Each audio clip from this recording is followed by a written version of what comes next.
I discovered my whole family had known for 2 years that my wife was cheating on me with my brother, and not one of them said a word. My name's Trevor, I'm 34, and for most of my life I was pretty predictable. Mechanical engineer for an industrial equipment manufacturer. Not exactly rock and roll, but it paid the bills, put money in the retirement account, and I was damn good at it. The kind of stable, boring life that apparently made me the punching bag for my family's cruel joke. Then there was Kelly, my wife. 32, dental hygienist.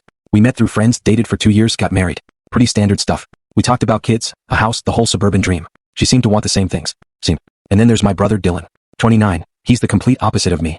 Charismatic, funny, the life of every party. A fitness trainer at some swanky gym where he yells at rich people. Never held down a relationship for more than 6 months.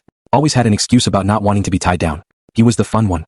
My parents, Richard and Joan, they live about 20 minutes away. My dad runs a small accounting firm, him and 2 employees, handling small businesses and personal taxes. Mom helps out. They've been doing it for 30 years, built a decent life, even helped us kids out from time to time. I'm the oldest of 3. Dylan's the middle, and then there's our sister Lauren, 26, who works at a non-profit. We were always close, or so I thought. Sunday dinners at mom and dad's were mandatory. Laughing inside jokes. I genuinely believed we were a good, tight-knit family. Turns out I was the joke, and it lasted for 2 years.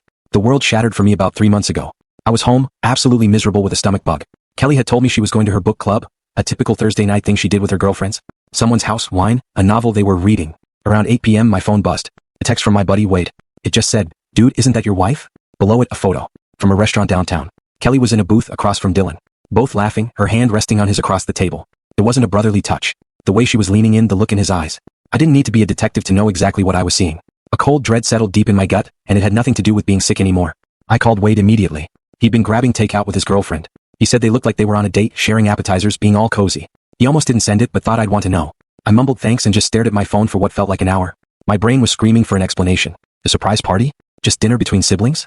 But siblings don't hold hands like that. I called Kelly. Straight to voicemail. Tried Dylan. Same. So I did what any desperate, suspicious husband would do. I started digging. Old phone records, credit card statements. We had joint accounts so I could see everything. I went back 6 months just looking for patterns. Once I knew what I was looking for, they were everywhere. Every Thursday book club. Charges at different restaurants. Sometimes hotels. Always those nights. Always when she was with her girlfriends. Dylan's gym was closed on Thursdays. His day off. The coincidence was sickeningly obvious. I checked our shared calendar. That book club had been happening for 2 years. Every single Thursday, sometimes extending to weekend girls' trips, that were actually romantic getaways. The credit card receipts painted a vivid picture. Couples dinners, hotel rooms with 2 breakfasts, tickets to concerts she'd supposedly gone to with her friend Jessica. 2 years of lies. 2 years of my brother sleeping with my wife while I was at work, grinding away finishing project reports. But here's the part that really broke me. I started looking at old family photos from holidays and gatherings over those 2 years. I mean really looking. And I saw it. The way Dylan and Kelly stood just a little too close in group shots. The inside jokes at Christmas dinner that I never got.